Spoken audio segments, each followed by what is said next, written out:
com os Estados Unidos e Israel envolvidos em uma guerra com o Irã e o mundo inteiro sendo afetado.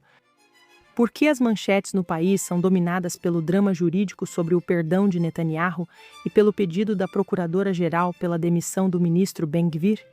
Discutimos hoje. Sou Helena Mazel Diamante, este é o Lei Básica. Nas últimas 2 semanas, testemunhamos algo sem precedentes no Oriente Médio. A ação conjunta dos Estados Unidos e Israel no Irã atingiu infraestrutura nuclear, arsenal de mísseis, marinha e liderança do país. Enquanto isso, o Irã tenta incendiar a região e desestabilizar mercados globais.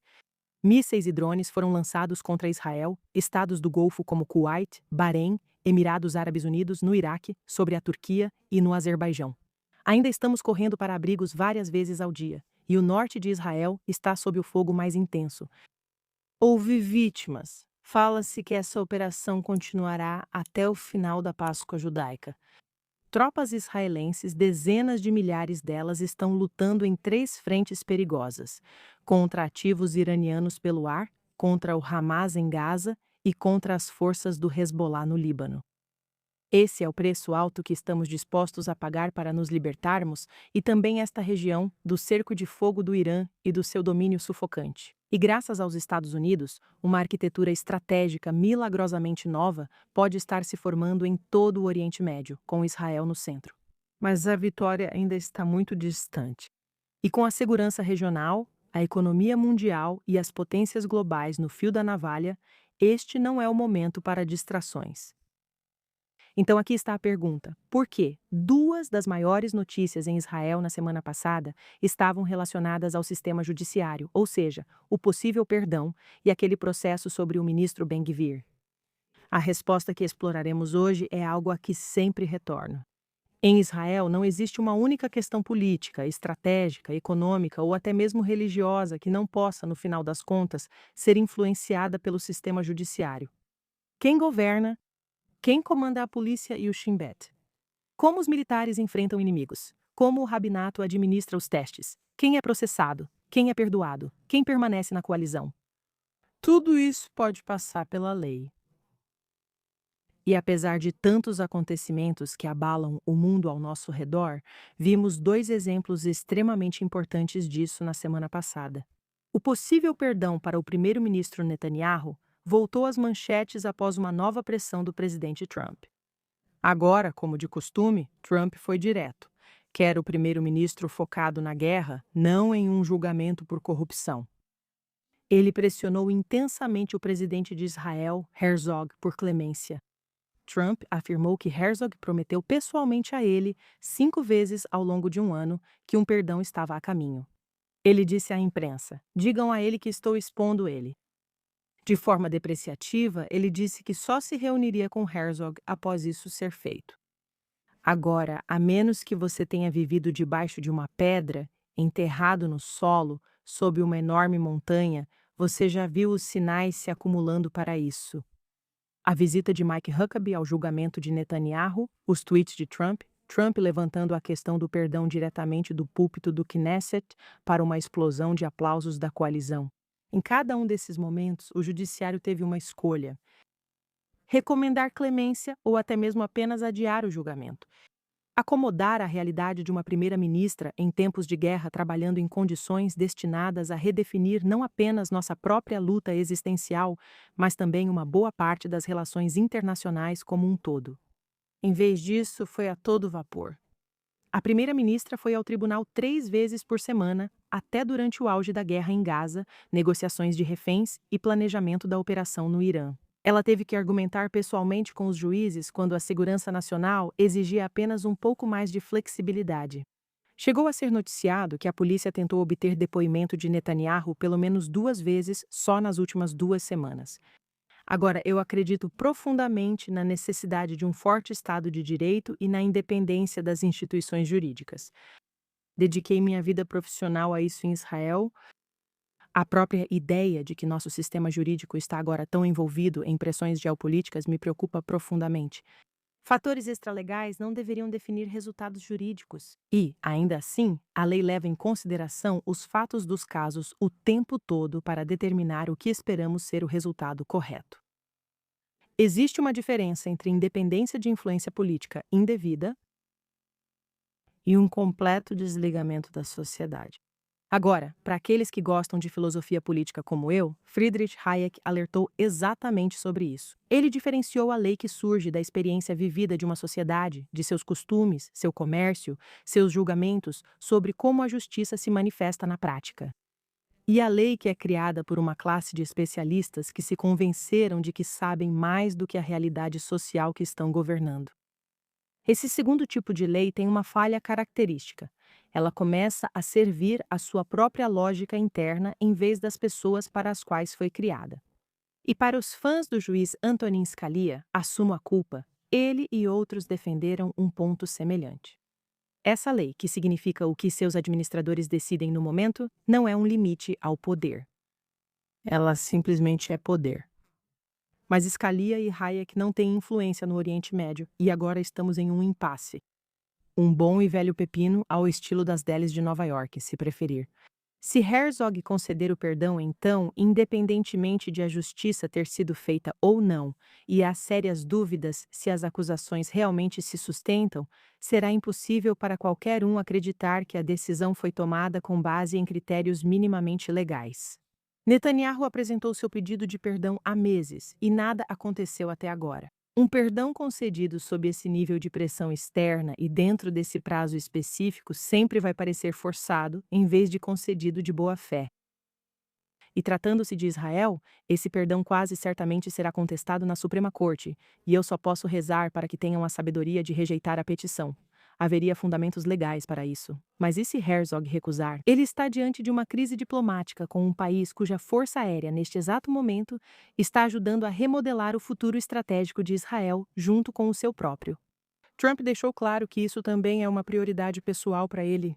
As consequências políticas e talvez até pessoais de recusar uma exigência direta desta administração durante esta operação podem ser potencialmente graves. Então, esse é o dilema.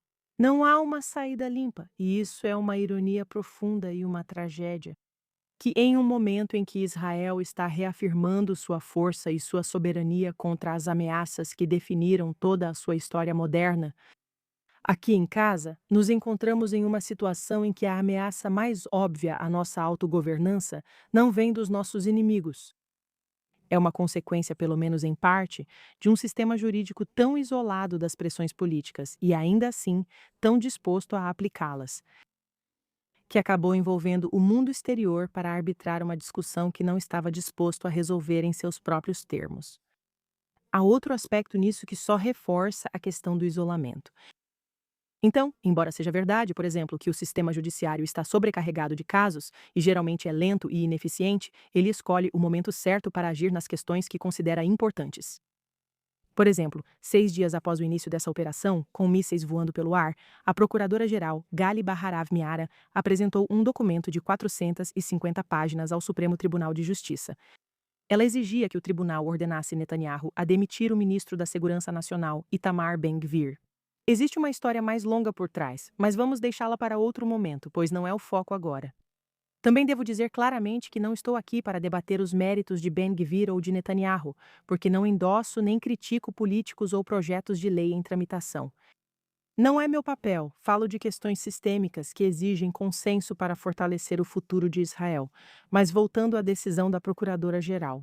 Antes de falarmos sobre o momento, é importante que você entenda como isso é sem precedentes. Ben-Gvir não é investigado criminalmente. Ele não foi indiciado, pois a Procuradora-Geral reconheceu que não há base criminal para a investigação. O argumento dela é que Ben-Gvir violou um acordo que ele fez com o gabinete dela em abril passado sobre influência nas operações policiais, e que essa violação é motivo suficiente para que o tribunal ordene sua remoção. E deixando de lado que, mesmo que isso fosse remotamente uma questão legal, ainda assim ameaçaria a integridade da coalizão enquanto o país está enfrentando seu inimigo mortal. Tudo bem? Queremos uma procuradora-geral forte e independente para aconselhar o governo quando uma política ou procedimento for ilegal. É para isso que o cargo existe, mas isso aqui é outra coisa. Isso é uma ampliação radical de uma doutrina que já concede ao sistema jurídico israelense um poder extraordinário. que é o poder de forçar a demissão de ministros que foram indiciados, mas não condenados por um crime, é uma inversão completa da ideia de que você é inocente até que se prove o contrário.